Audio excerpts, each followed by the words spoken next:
নমস্কার দর্শক বন্ধুরা, স্পোর্টসের আরও একটি নতুন ভিডিওতে স্বাগত। আপনারা সকলেই জানেন কলকাতায় 4 তারিখ ভোরে নামতে চলেছে মেসিরা রাউন্ড অফ 32 ম্যাচে কেপ ভার্দের বিরুদ্ধে। আমরা সেই লাস্ট ম্যাচ ডে -1 প্র্যাকটিস কিছুক্ষণ আগেই জাস্ট 15 মিনিট আমাদের দেখার যে সুবিধা সেইটা দেখে জাস্ট আমরা বেরিয়েছি। আমি এবং আমার সহকর্মী সৌরভ দুজনেই আজকে এই ম্যাচের আগের প্র্যাকটিস অনুশীলন কভার করতে এসেছিলাম। আমরা ইন্টার মিয়ামি প্র্যাকটিস গ্রাউন্ডের বাইরেই দাঁড়িয়ে আছি। আমরা সৌরভের কাছ থেকে জেনে নেব মেসির নিজের যেই ক্লাবের হয়ে ফুটবল খেলে সেই ক্লাবের মাঠেই প্র্যাকটিস করছে।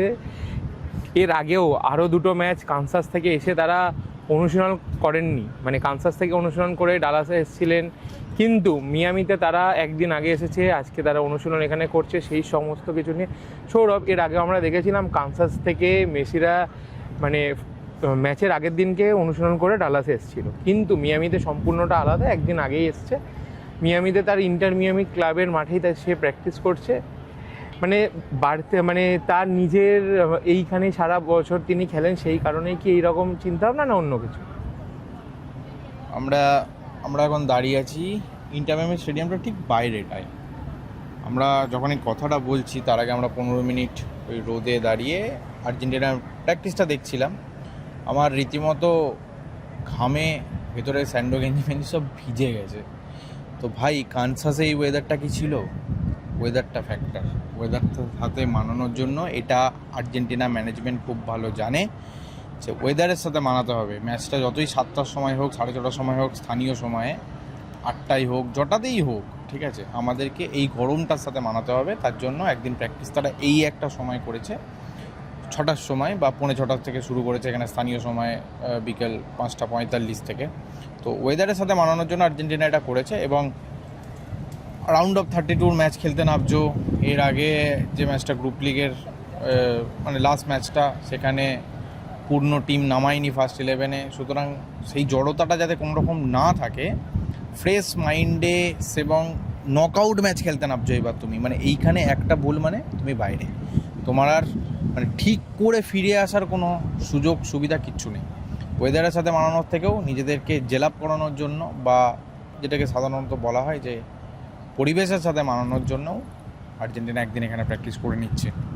তো আরও একটা জিনিস যেটা দেখার, সেটা হলো যে আজকে কোচ যেমন প্রেস কনফারেন্সে কিছুক্ষণ আগেই তিনি জানিয়েছেন যে কেপ ভার্দেকে সেইভাবে হালকাভাবে নেওয়া একদমই উচিত না, কেন তারা উরুগুয়ে এবং স্পেনের বিরুদ্ধে যে খেলাটা খেলেছে তারা গোল করলেও করতে পারতো। মানে একটু কি বেশি সতর্ক হয়ে এই ম্যাচে নামা? সাধারণত প্রেস কনফারেন্সে যেটা স্ক্যালোনি বললো সেটা একদমই ঠিক। মানে গোল করতে পারার থেকে বড় কথা ম্যাচগুলো জিততে পারতো কেপে ভার্দে। তাদেরকে আমরা সমীহ করছি, আশা রাখছি তারা এই ফুটবলটাই আমাদের সাথেও উপহার দেবে। সুতরাং সেই ফুটবলটা যদি সত্যি সত্যি কেপ ভার্দে উপহার দেয় আর্জেন্টিনার এগেনস্টে, আর্জেন্টিনাকে অনেক অনেক সাবধানী হয়ে মাঠে নামতে হবে। কারণ ওই আবারও আমি বলছি, প্রত্যাশার চাপ একটা আলাদা জিনিস। তুমি একটা মানে কারোর ব্যাগেজ যেটা হয় বলে, কারোর পিঠে যদি ব্যাগেজ না থাকে বা ঘাড়ের ওপর ব্যাগেজ না থাকে, সেই চাপ যত অনুভব করা যায় না। কিন্তু আর্জেন্টিনা সবসময় একটা, আর সবথেকে বড় কথা 22-এ বিশ্ব চ্যাম্পিয়ন, তাদের থেকে আলাদা রকম একটা এক্সপেকটেশন থাকে মানুষের। সুতরাং সেইখান থেকে অবভিয়াসলি আর্জেন্টিনার ওপর চাপ বেশি, সেই জন্যই তারা বেশি সাবধানী হয়ে নামতেছে। এবং সাবধানী হওয়া উচিত, কারণ ফুটবলে অঘটন জিনিসটা আমরা বলি বটে, মানে ছোটো টিম বড়ো টিমকে হারিয়ে দিচ্ছে ঠিকই, কিন্তু এই দলেও 11 জন খেলে, এই দলেও 11 জন খেলে। হ্যাঁ, এক্সট্রা অর্ডিনারি ফুটবলার এই দলে কিছু আছে, ওই দলে হয়তো বা সেরকম অর্থে নেই, মানে নাম নেই।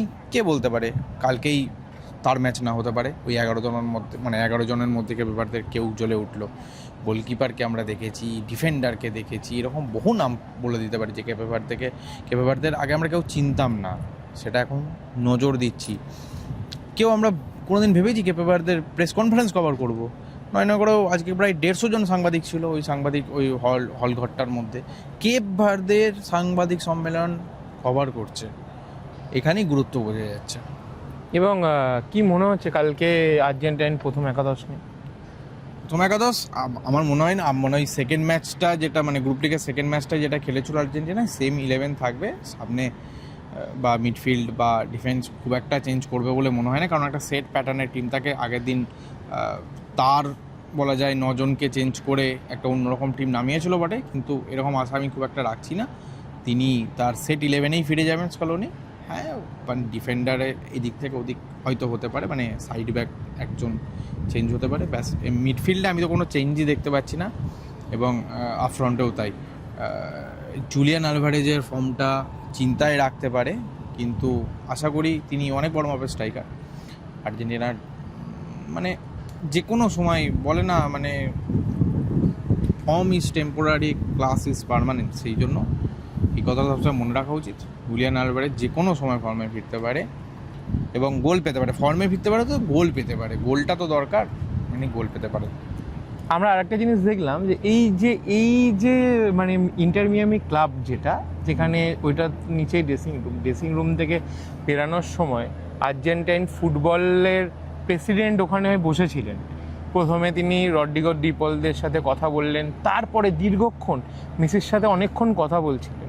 ঠিক আছে, মানে তাদের মেসিকে নিয়ে অনেক প্রত্যাশা রয়েছে, তারপরে সাপোর্টাররাও প্রত্যাশা করে আছে মেসির হাত ধরেই 4 নম্বর বিশ্বকাপ তারা জিতবে। কেন, কালকে আমরা যখন সাউথ মিয়ামি বিচে গেছিলাম, অনেক সাপোর্টার সেই মানে জার্সিতে তাদের লোগো দেখিয়ে মানে হাতে 4টে সিম্বল দেখাচ্ছিলেন। তারা বলতে চাইছেন যে মেসির থেকে আমরা 4 জন, মানে প্রেসিডেন্ট তাদের সঙ্গেই সমস্ত সময় রয়েছে। ইভেন আমরা এর আগেও দেখেছি বারবিকিউ যখন হচ্ছে, প্রেসিডেন্ট ওখানে রয়েছেন, রড্রিগো ডি পল থেকে শুরু করে এমি মার্টিনেজ সবাই সেখানে রয়েছেন। কি বলবে যে এই ফুটবল প্রেসিডেন্ট তাদের সঙ্গে সব সময় যে সব জায়গায় যে ইনভলভমেন্ট সেটা নিয়ে তুমি কি বলবে? না, এটা ভালো তো, প্রেসিডেন্ট টিমের সাথে যাচ্ছে, অবভিয়াসলি এটা তো খুবই ভালো জিনিস। মানে আজকে বলে নয়, এটা আমি মোটামুটি আর্জেন্টিনাকে যখন থেকে ফলো করছি, মানে আমি আগেও ফলো করেছি এমন না, কিন্তু আর্জেন্টিনার ভালো সময় মানে 18, 19, 20, 18টা খুব একটা বলা যায় না বিশ্বকাপের জন্য, কিন্তু তারপর থেকে তো, সুতরাং ওই 18 সার্কেলটা থেকে মোটামুটি এখনও অবধি ওরা প্রায় টিমের সাথে ট্রাভেল করেন, এবং মেসি খুব ক্লোজ, তিনি মানে খুবই ক্লোজ বলা যায়। মানে এমনও আর্জেন্টাইন বিভিন্ন সংবাদ মাধ্যমে শোনা যায়, বা টিওয়াইসি স্পোর্টস ঘাঁটলে, যে কোনো টিওয়াইসি স্পোর্টস হচ্ছে আমাদের ওখানকার ব্রডকাস্টার চ্যানেলের মতন, মানে আর্জেন্টাইন টিমটাকে, মানে আর্জেন্টিনার টিমটাকে বা আর্জেন্টাইন প্লেয়ারদের টিওয়াইসির থেকে ভালো হয়তো কেউ চেনে না, মানে এই গোটা পৃথিবীর কথা বলছি, ঠিক আছে। মানে মেসির যদি সাংবাদিক জগতে খুব একটা ভালো বন্ধু কেউ থাকে সেটা টিওয়াইসির একজন আছেন তিনি, ঠিক আছে। সুতরাং সেই ক্ষেত্রে বোঝা যায় অবভিয়াসলি টিওয়াইসির বিভিন্ন ওয়েবসাইট বলুন বা ভিডিও স্টোরি বা এই স্টোরি ঘাঁটলে এটা বোঝা যায় জিনিসটা, ঠিক আছে। তো সেই সার্কেল থেকে তিনি টিমটার সাথে একভাবে ঘুরে যাচ্ছেন, এবং শুধু ঘুরছেনই না, এবং মেসি বা স্কালোনির সাথে দিন রাত তিনি মানে অবভিয়াসলি আলোচনা করে যাচ্ছেন যে তার কোন টিমটাই কোনটা ভালো হতে পারে, টিমের সাথে কি করলে ভালো হয়, মনোবল বাড়ানোর কথা, এই ওই হ্যান ত্যান সব কিছু, সমস্ত ধরনের টিপস থেকে শুরু করে টিমের তিনি কথা শোনেন। তিনি অ্যাকচুয়ালি ওই মানে প্লেয়ার্স ম্যানেজার বলে একটা কোচেদের ভাষা হয়, মানে একটা কোচ কেমন, প্লেয়ারের ম্যানেজার, তিনি প্লেয়ার্স ম্যানেজার, এটা সাধারণত ফুটবল একটা টার্ম আছে, প্লেয়ার্স প্রেসিডেন্ট। তিনি আর্জেন্টিনা যিনি প্রেসিডেন্ট, তিনি প্লেয়ার্স প্রেসিডেন্ট। মানে সত্যি কথা বলতে কি, আর দ্বিতীয় কথা হচ্ছে ভাই তুমি এরকম, আমি জানি না, মানে এখানে অনেকে হয়তো এটার সাথে একমত হবে না, বাট আর্জেন্টিনা ফোর্ট লয়ারডলে এই মুহূর্তে, মানে মায়ামিতে ফোর্ট লয়ারডলে আছে তারা, তো ফোর্ট লয়ারডলে যেখানে আছে সেখানে অসম্ভব গরম, অসম্ভব। তো টিমের খোঁজ খবর তিনি রাখবেনই যে ভাই কে কেমন আছে না আছে, হ্যান আছে ত্যান আছে, অবভিয়াসলি। আর মেসি এখানে সারা বছর খেলেন, এই উল্টো দিকে মানে 10 হাত দূরে মনে হয় স্টেডিয়াম আমাদের, এখানে সারা বছর তিনি এখানে খেলছেন, এখানেই প্র্যাকটিস করে, এই মাঠেই প্র্যাকটিস করে, আমি এখানে প্র্যাকটিস করে, কখনো ওখানে প্র্যাকটিস করে। মানে হার্ড রকে আমি যখন এসেছিলাম, মানে 23-এর কোপা কভার করতে, তখন দেখেছিলাম মানে লোকজনকে বলতে যে অবভিয়াসলি ইন্টার মিয়ামি এখানে খেলে না, তো সেটা একটা আক্ষেপ থেকে যায়, কারণ ইন্টার মিয়ামি নিজের স্টেডিয়াম বানিয়েছে এখানে, সুতরাং মেসি তাকে ওয়েলকাম করবে, এটা খুব স্বাভাবিক ব্যাপার এখানকার ঘটনা। আর প্লেয়ারদের মানে খোঁজখবর তিনি রাখেন ভাই, প্লেয়ারদের কেমন শরীর, কী আছে না আছে, কার কী দরকার, সেগুলো আমরা বিভিন্ন সোশ্যাল মিডিয়া ভিডিওতে ওটা দেখতে পাই। মানে আগের দিন আমরা দেখছিলাম বারবিকিউ একটা ভিডিও দিয়েছে, সেখানে তিনি আছেন দাঁড়িয়ে, তার পিছনে কখনো দেখা যাচ্ছে এমি মার্টিনেসকে বা অন্য কাউকে। যাই হোক, একটা প্লেয়ার্স ম্যানেজার মানে প্লেয়ার্স প্রেসিডেন্ট তিনি, এক্ষেত্রে এই জিনিসটাতে অনেক ভালো বোঝা যায়। আর প্রচুর গরম মায়ামিতে ভাই, চুলদারি আমরা সব কামিয়ে নিয়েছি, মানে যা তা অবস্থা, কুটকুট করছে সমস্ত মানে চুলদারি আমার অসহ্যকর লাগছে ভাই। জানি না কি করে এখানে মানে লোকজন সারা বছর, আমি জানি এরকম গরম থাকে কি না, আশা করি মানে থাকে না, বাট অনেকে বলছিল থাকে, কারণ বিচ এরিয়া হ্যান ত্যান, লোকাল আমরা উবের ড্রাইভারের সাথে কথা বলছিলাম, তারাও বলছিল, সুতরাং সেই জন্য এবার সেই ক্ষেত্রে ব্যাপারটা হয়তো তিনি প্লেয়ারদের খোঁজ খবর নিচ্ছেন এখানে, কিন্তু প্লেয়ারদের ভালো মন্দ অবভিয়াসলি তিনি দেখে থাকেন সব সময়, মানে আজকে বলে নয়, এটা 18-19 সার্কেল থেকে আমি দেখে আসছি।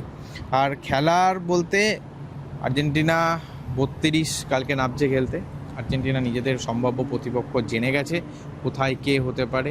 আর্জেন্টিনা কোয়ার্টার ফাইনাল, যেটা আমরা ভেবেছিলাম পর্তুগাল গ্রুপে সেকেন্ড হওয়ার জন্য, সেটা আমরা পাবো না, কলম্বিয়া পেতে পারি।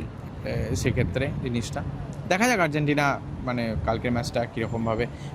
অনেকে মানে এটা সাধারণত প্রশ্ন করে থাকে যে লো ব্লকিং টিম, মানে যারা সাধারণত ডিফেন্স করে পুরো সময়টা কাটানোর চেষ্টা করে, সেই রকম টিম কিন্তু কেপে ভার্দে নয়, ঠিক আছে। লো ব্লকিং টিমের এগেনস্টে আর্জেন্টিনার রেকর্ড খুবই ভালো, বিকজ তারা সাধারণত গোটা বিশ্বকাপ সার্কেল মানে 22 থেকেই আজকে অবধি 26 কাতার বিশ্বকাপের পর ইউরোপিয়ান টিমের সাথে একবার খেলেছিল। সুতরাং সেক্ষেত্রে বোঝা যায় আর্জেন্টিনা অনেক দেশে যায়, তারা অনেক ছোটোখাটো টিমের সাথে ফুটবল খেলে, তাদের মেন্টালিটিটা থাকে লো ব্লকিং ফুটবল। কেপে ভার্দে কিন্তু সেটা নয়। কেপে ভার্দে ছোটো টিম হতে পারে, নামে ছোটো হতে পারে, বাট তারা এই বিশ্বকাপে যে ফুটবলটা খেলছে, তারা লো ব্লকিং ফুটবল খেলছে না, ঠিক আছে। ডিফেন্স ওরিয়েন্টেড ফুটবল তো একদমই খেলছে না। সুতরাং নিশ্চিন্তে থাকুন, ভালো ম্যাচ দেখবেন। আশা করি আর্জেন্টিনা জিতে নেক্সট রাউন্ডে কোয়ালিফাই করবে, এবং দেখা যাক মেসি গোল করতে পারে কিনা। এমবাপে কিন্তু ঘাড়ের উপর নিঃশ্বাস ছাড়ছে অলরেডি। মায়ামি থেকে আমার সঙ্গে সৌরভ, আমি শুভম, রেড স্পোর্টস।